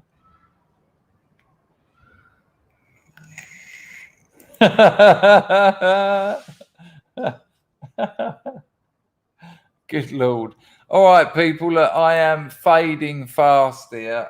For those who didn't know, but we will have a little chat about the fight. So if you don't know, if you don't want to hear, turn off now, because I'm going to tell you what happened.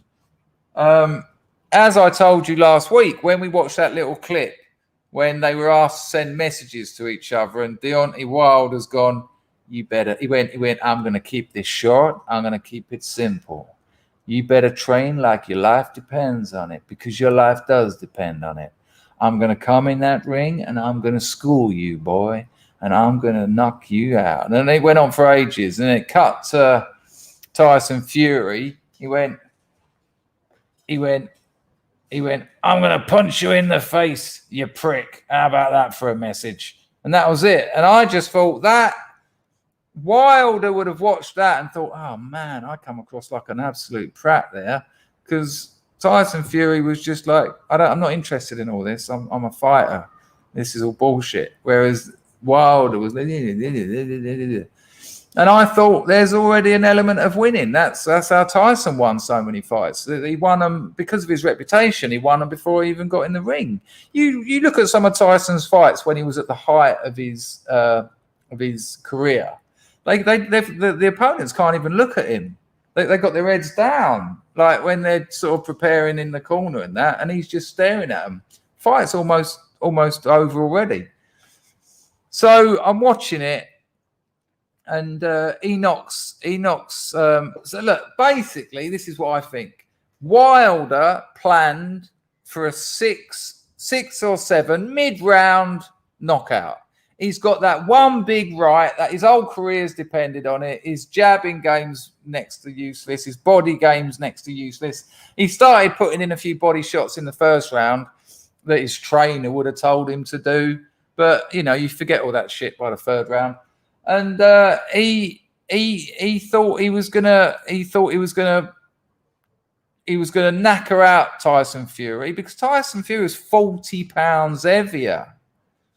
No, I know, Mick. He said to him, I'm not going to give you any respect or any sportsmanship. He said that to Tyson Fury when he went to shake his hand. Shocking. Just pathetic. Anyway. I think Wilder was, thanks for the donation, Mick. I think Wilder was going for I've still got that other super chat here. Hang on, people. He was going for a 6 or 7 round win. He put everything into those first few rounds. He knocked Tyson Fury out twice, knocked him on the canvas twice. The second one looked a bit like a little sort of push afterwards, but that might have just been a bit of a sort of a late, he hit Tyson Fury. Tyson sort of came forward, and then it looked like he sort of pushed him down. I don't know about that one. I wasn't so convinced by that one. Hang on a minute, people, because I've let this go a bit late. 0 Day says 0 day. I got family in England that watch your content occasionally, but they don't have the money to support your channel. Here's some bucks from Canada. Well, you thank your family in England who watch my channel occasionally and tell them that doesn't matter at all. They're more than welcome. No one has to apologize for not donating. That's very kind of you, 0 D. Height. I didn't mean to call you 0 D then. I think I've still got Danny G and Tyson Fury on my head. But after those 2 knockouts, a lesser man wouldn't have got up from them. But Tyson Fury, I was just screaming. All my neighbours came out on the balcony. They were just thinking I was going, ah! Because Tyson knocks him out as well. I think in the 3rd round he knocked him out. I think Wilder's plan was to knock him out like he did in the 4th or 5th round, and that's it, game over, because Tyson was the bigger man. He was carrying 40 pounds more. But what Wilder didn't realise, he'd also put weight on. and he was gassed by the 5th round. He was. You could see him mouth open, hands round by his waist. He occasionally brought them up, could only hold them up for a couple of seconds, then they went down. And I tell you what, I was so into it. I was shouting this at the screen. I was going, Tyson, everything you've been through. Think about everything you've been through. You can do this. You can do this. And he went one of those knockouts. If you saw the fight, Wilder nearly comes off the floor, both feet. I mean, that's not easy. I mean, it was because of the way he was moving. I mean, Wilder, this is basic boxing craft, right? Basic ring craft. If you're fighting someone who's not southpaw, who's orthodox, don't go clockwise because you're moving into their right. It's just what? Why are you what? It doesn't make any sense, and he kept doing it. And of course, Tyson's jab is so strong. Every jab, Tyson's jab would probably knock me out, without a doubt. It'd just catch me on the chin. I'd be on my back going, I need a neck brace and 10 years in bed. And he was making such silly mistakes. And that one, when he cuffed him, one of Wilder's legs went up in the air. It was like, what the fuck? These men are monsters. Now, I will say, and I am going to say this, and I agree, Mick. I agree. He's got that devastating right. And it is devastating, but he throws it about once every 2 rounds and misses. And I am a little bit... I'd like to know what the boxing fans in the... hello, JMM. Are you new in these parts? Nice to see you. Well, you're more than welcome. Boxing fans in the audience, tell me what you think about this. I knew someone would be on that. What was I going to say? Oh, fuck it. I forgot what I was going to say now. Oh, yeah. That sort of post-fight adrenaline. And, and I love Fury. I just think he's... when he went through all that depression and he was suicidal, he's never tried to hide any of that. Did you see him when he stood up in a press conference and pulled his shirt up and said, look at that. Does that look like a professional boxer or an alcoholic? Or he said something like that. He's been very honest and he's spoken about that stuff. Said, I wanted to kill myself every day. I have had mental health issues. And he's got over all that, come back. He done Klitschko. He's done all these fights in America. I think Klitschko's in Germany, wasn't it? And it's like, he's rarely, if ever, in my memory, on home turf. And I reckon that he's going to, and I am dubious about that. This is why I want to ask the boxing fans in the chat. I am thinking... at the moment, and tomorrow I might say I'll take that back. I will watch the fight again, probably after this stream. I reckon that is going to go down in history as one of boxing's greats. Boxing fans in the chat, is that an exaggeration? What do you think?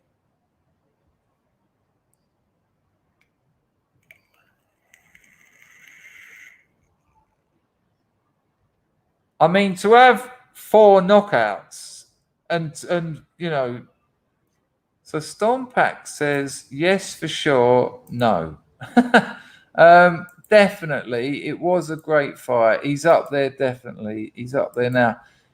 Yeah, but yeah, okay, because it was incredible. It was incredible, and also with all right, I get that now. Because you've had the 2 fights before it, that adds to it. It's not like a fight out of the blue. That first draw, that was never a draw. Tyson Fury won that first fight, and everyone knew it. The second fight, Tyson Fury wins, and then he comes back for more Wilder. And Fury looked out of shape. I'll be honest with you. Fury, yeah, there you go, Mosley. I mean, did you see all that fat, those love handles hanging over his shorts? I was thinking, I mean, I know you're a big bloke, but you don't need to be carrying that much fat. You've got to carry that around the ring. And, he's going to try and tire you out. But also, I thought Tyson was amazing with his leaning on him. Here, have my massive weight on your shoulders again. You want to tie me up? I'm going to lean on you. Imagine that. I mean, he'd lean on me twice and I'd give up. I'd be fucking hell, I ain't got the legs for this, mate. I think that was, yeah, I think so. I think so. Although I would like him to retire. It's so sad when boxers can't let it go. I'd like him to retire. I don't want him to fight anymore. I think he should keep what he's got left of his mental, abilities, look after his family, and yeah, he put on a load of weight, and I don't think he knew how to carry it. And that poxy big right. I mean, it's all very well having a big right, but you've got to use it. And when was it? Is he? I thought he was about 6'7". I didn't know he was 6'9". Good Lord.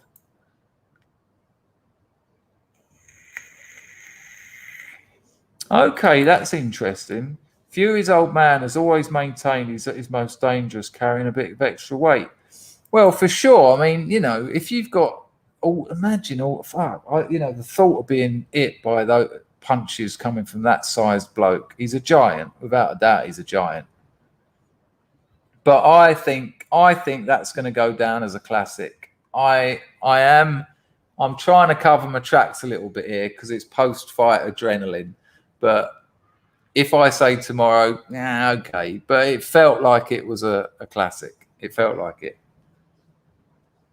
Wilder's 6. Oh, that would be where I got the mistake from. Wilder's 6'7". But listen, if you're only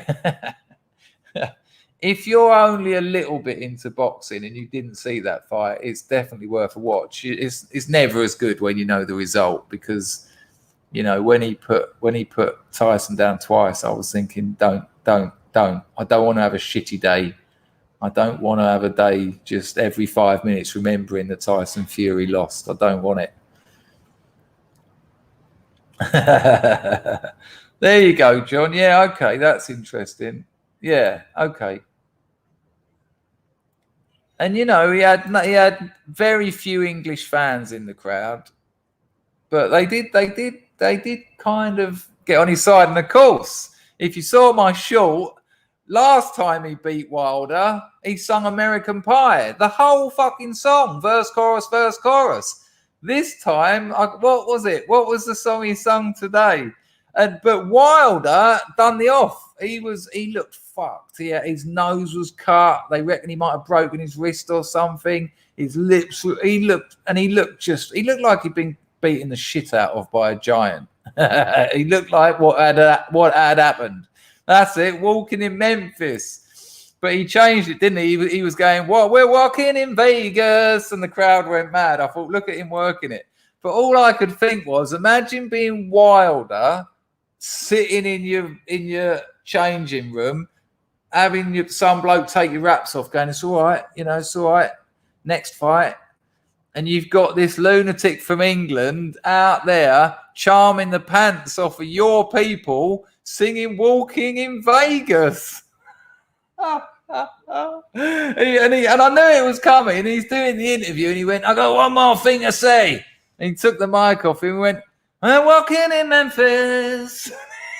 And every time I want to thank the Lord God, Jesus Christ. He went, I give him the glory. He gives me the victory. He said it about 6 times. It was awesome. Stephen Hoyt. I notice your like ratio has gotten back to decent levels over the past month or so. Thank you. Nice one, Stephen. I don't really look at them. I don't notice them because you can't see them on StreamYard. Yeah, he can properly sing. He can sing. Oh, he's a fighter. He's a singer. He's got it all going. He took it to Vegas. There you go. Yeah, but can you imagine actually, Stephen, thank you for that donation as well, mate.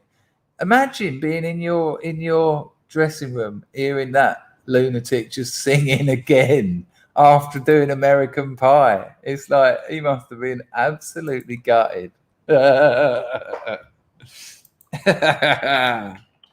Okay, people. I got nothing left in me. I haven't. I was up all night. He was born in England to Irish parents. There's the girlfriend. She's bugging me today. Hang on. Right, give me 5 minutes. 5 minutes.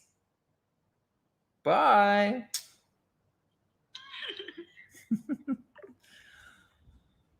Okay, people. It's been an absolute pleasure. I will see you later on tonight. Oh, I'll still find the energy for that. Don't you worry about that. Thank you to everyone who donated. Thank you to the chat. You've also been on fire recently. Thank you to all the lurkers and the most delightfuls. I will be live on your screens at 1700 hours. That's 5 o'clock tonight, UK time. It will be a pleasure to see you. If you're not subscribed to my Substack, and I am going to get this new one out hopefully today, but there's 12 in the archive. The link's in the description, but I'll put it in the chat as well. Now, members streams, they're not happening today, Lumi. They'll be no good. They'll be rubbish. I'm fucked after all that migraine last week. I'm going to do them on separate days. If I try and put 3 members streams on the trot after this, which has been 2 hours, then the afternoon stream, you'll lose out if I try and do them today. I'm going to put them in. I'll do like 1 Tuesday, 1 Thursday, and 1 Saturday or something. Okay, people, have an absolutely fantastic rest of your Sunday. Look after yourselves, and don't forget to tell the people you love that you love them, because they need to know, and we don't tell them enough. Take care, people. Adios.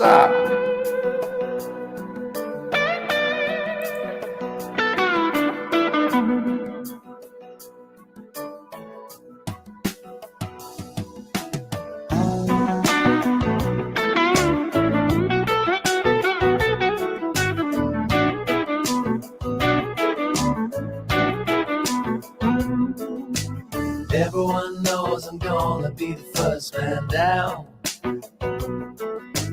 All my friends are sick of having me around.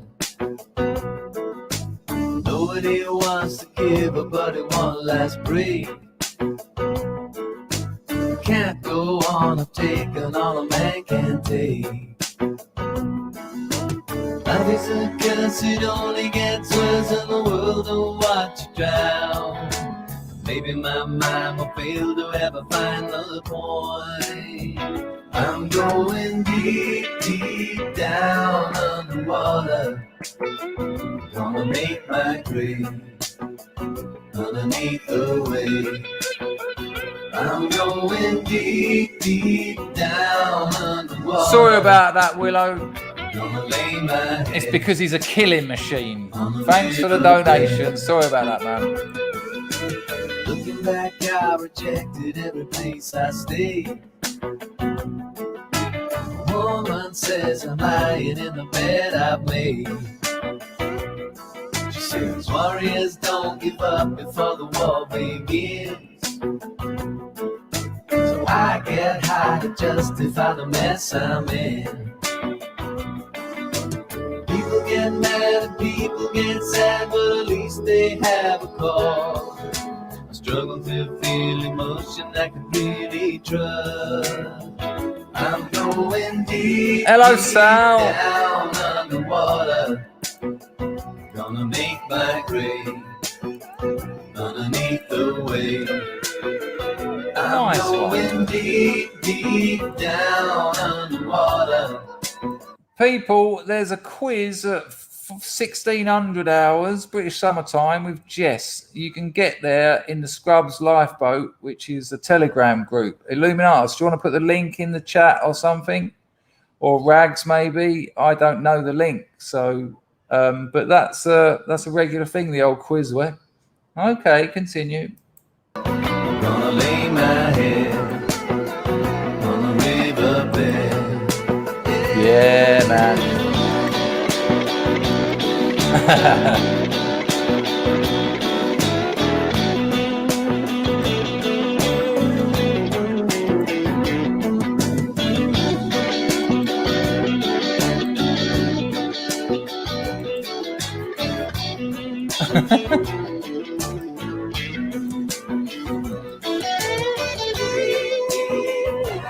Oh, well, you'll have to work that out between yourselves. Have a good Sunday out. Right, 1,500 hours, 3 o'clock.